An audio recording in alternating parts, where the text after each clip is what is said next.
coba untuk menjelaskan terkait dengan algoritma searching gitu ya. Sebenarnya ini adalah penjelasan yang kedua, tapi nggak apa-apa, saya akan coba jelaskan kembali terkait dengan algoritma searching, yaitu sebuah algoritma yang digunakan untuk melakukan pencarian gitu ya. Nah, pada kesempatan hari ini nantinya akan ada dua algoritma sebenarnya, yaitu adalah binary search dan sequential search. Tapi sebelumnya kita akan coba cari tahu apa sih makna dari algoritma pencarian, atau bisa dibilang adalah searching algorithm. Nah, searching algorithm itu adalah sebuah algoritma yang menerima sebuah argumen kunci, yaitu dengan langkah-langkah tertentu. Nah, selanjutnya dia akan mencari argumen kunci itu. Gitu. Jika dia ketemu, maka sukses. Jika tidak ketemu, maka dia tidak sukses. Nah, pencarian ini bisa terjadi mungkin di array ya, kemudian di data lain misalkan linked list atau yang lain lah ya. Misalkan juga seperti storage gitu ya, kita melakukan pencarian atau di web, mesin searching gitu ya. Nah, seperti Google, Yahoo dan sebagainya. Itu menggunakan algoritma pencarian. Tapi mungkin mereka lebih canggih gitu ya. Nah, sekarang jenis algoritma pencarian yang coba saya akan jelaskan yaitu terbagi dua, yaitu algoritma binary search dan algoritma sequential search. Nah, bedanya itu hanya keadaan datanya saja, gitu ya. Dan juga mungkin pencarian juga beda. Nah, untuk binary search itu dia membutuhkan sebuah data yang harus terurut dulu, baik itu secara ascending maupun secara descending. Nah, tapi untuk sequential search itu datanya dalam keadaan acak, gitu ya, dalam keadaan acak. Nanti kalau binary search, tapi biasanya sih binary search itu dia ascending gitu ya, dari kecil ke besar. Nanti soalnya dia perlu data tengah, apakah dia lebih besar atau lebih kecil gitu. Nah, yang pertama itu sequential search. Ya, sequential search. Apa itu sequential search? Jadi sequential search itu adalah teknik pencarian data di mana data dicari secara terurut dari depan ke belakang atau dari awal sampai akhir gitu. Nah, berdasarkan pada data apa sih yang mau kita cari atau key-nya berapa.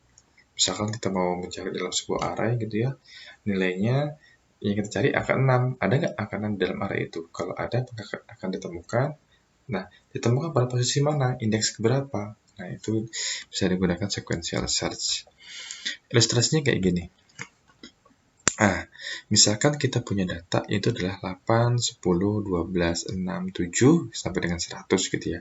Di mana data-data ini terletak pada indeks yaitu 8 di 0, 10 1 sampai dengan 100 di 7 gitu ya.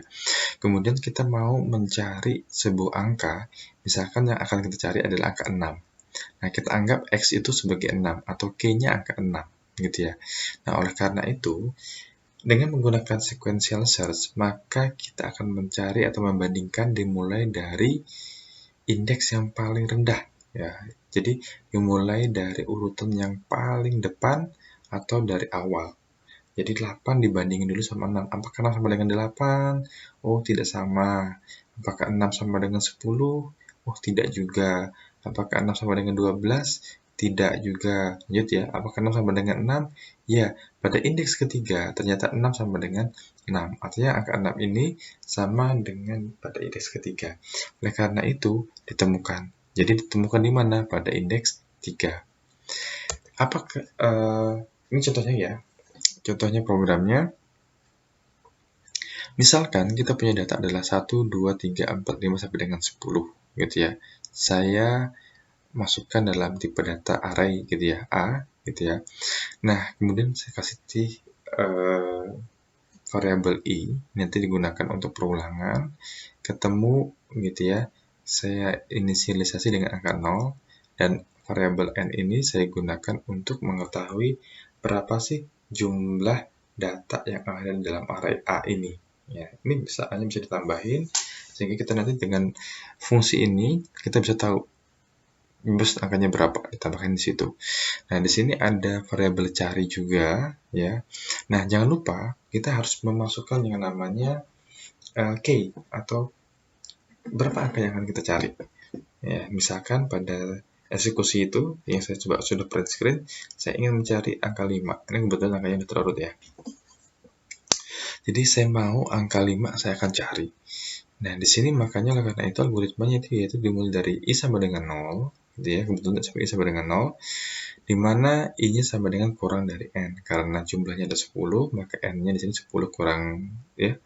Berarti karena nggak masuk 10-nya berarti sampai 9 saja. Berarti 0 sampai 9. Tapi 0 sampai 9 pun jumlahnya juga 10. Jadi indeks 1 ini, ya angka 1 ini terletak pada indeks ke 0, 2 ke 1, 10 ini pada indeks ke 9. Nah, dia akan bandingin.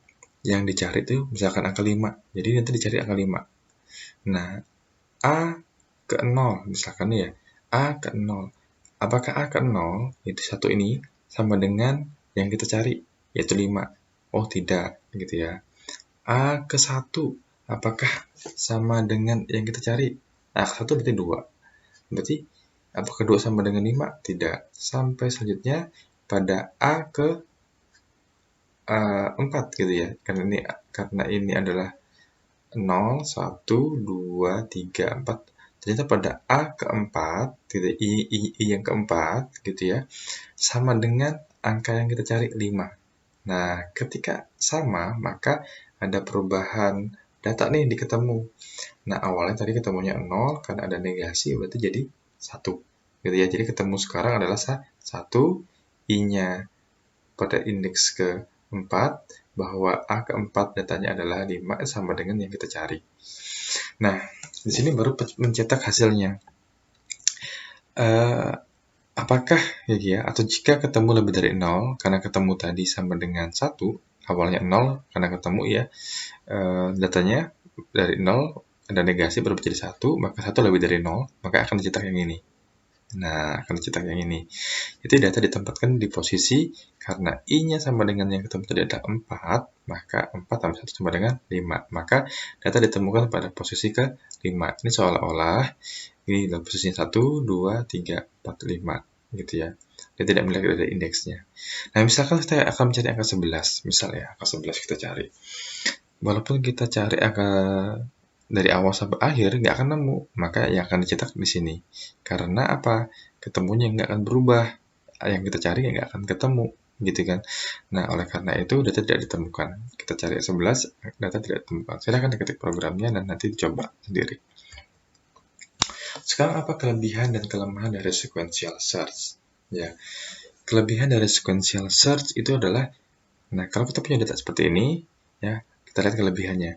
Jika posisi datanya di awal-awal, misalkan 3, 9, maka dia akan cepat ketemu.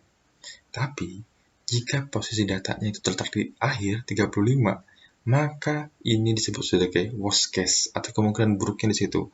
Bayangin, kalau sebenarnya datanya adalah 1 juta, ya, maka kita akan melakukan perbandingan sampai 1 juta kali gitu kan. Oleh karena itu capek sekali program. Nah, tapi jika datanya cuma di pada posisi indeks pada awal-awal, ya oke, gitu ya, akan cepat ketemu. Gitu. Itu kelebihan. Nah, yang kedua, gitu ya. Jadi mungkin ada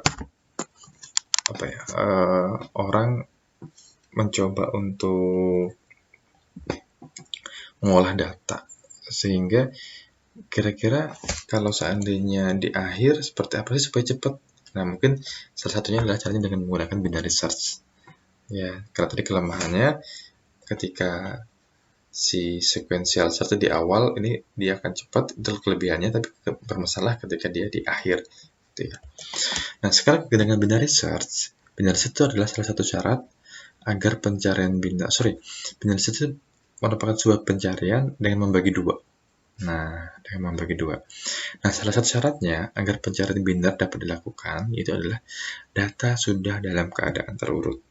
Nah, jika data belum terurut, maka gunakan algoritma nanti pengurutan ya, setelah nanti saya akan jelaskan pada video selanjutnya, yaitu dengan menggunakan beberapa algoritma, misalkan bubble, insert, sequence, merge, dan sebagainya. Nah, pada kesempatan hari ini, binary search itu algoritma seperti ini. data diambil dari posisi 1 sampai dengan posisi N. N itu misalkan 10 data, ada 10 gitu ya. Kemudian cari posisi data tengah gitu ya, dengan melakukan posisi awal ditambah posisi akhir indeksnya, maksudnya dibagi 2. Nah, kemudian data yang dicari dibandingin dengan data yang di tengah. Apakah sama atau lebih? Ya, jika lebih besar gitu ya, artinya gini, yang kita cari itu lebih besar daripada yang di tengah, data tengah, maka akan kita carikan, maka posisi pencarian terletak pada sebelah kanan. Itu lebih dari yang data tengah. Tapi kalau posisinya lebih kecil yang kita cari, gitu ya, maka kita akan cari pada posisi sebelah kiri. Nah, jika datanya yang kita cari sama dengan M sama, maka ketemu. Nah, gitu. Contoh gini, ilustrasinya. Ya, ilustrasinya. Saya punya data, itu adalah 3, 9, 11, 12, 14 sampai dengan 35 gitu ya. Dan kebetulan datanya sudah diurutkan dan memang harus diurutkan gitu ya. Nah, indeks ke 0 itu untuk 3, indeks ke 9 itu 35 gitu ya. Nah, X yang kita cari atau Q yang kita cari adalah angka 17. Nah, di dalam melakukan algoritma binary search itu ada yang dinamakan dengan tadi indeks paling kecil, saya simbolkan dengan L. Indeks yang paling besar saya simbolkan dengan R, dan indeks di tengah saya simbolkan dengan M. Untuk mencari M, yaitu adalah posisi kecil, indeks paling kecil yaitu 0 ditambah dengan 9 dibagi 2, itu adalah 4,5. Karena integer maka memberatkan ke bawah jadi 4. Maka pada posisi 4 ini adalah posisi di mana letak M-nya. Gitu ya. Nah, ini algoritmanya. Gitu ya. Algoritmanya. Nah, nanti bisa kalian ketik programnya dan kalian pahami. Gitu ya. Nah, algoritma di sini yaitu adalah kita lihat sebentar ya, bahwa ketika M gitu ya, M L tambah R pada posisi indeks berapa? Keempat gitu ya. Nah, jika data yang kita cari sama dengan data yang cari sama dengan data M, ya misalkan yang kita cari 15 sama dengan 15 gitu ya. Oh, di sini sama dengan data M, maka bisa dikatakan bahwa langsung ketemu. Nah, ketemu ini diindikasikan kayak tadi ya, awalnya 0, 1, maka ada yang ketemu.